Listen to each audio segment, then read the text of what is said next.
Hindi maaaring gawing state witness si suspended Bamban Tarlac Mayor Alice Guo sa mga isinampang kaso ng gobyerno laban po sa mga nag-operate ng sinalakay na Pogo Hub sa Bamban. Ito ay ginit ni Senator Sherwin Gatchalian dahil si Guo anya ang isa sa mga nangunguna o sentro po sa investigasyon ng Senado sa illegal na Pogo Hub at hindi siya tinatawag na least guilty.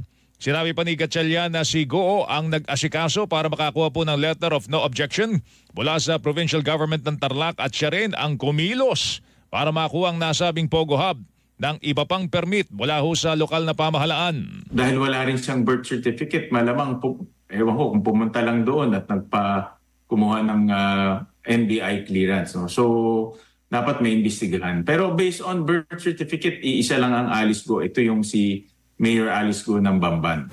Kasabay dito, sinabi ng senador na nababahala po siya sa napaulat na paglaganap naman ng mga dayuhan na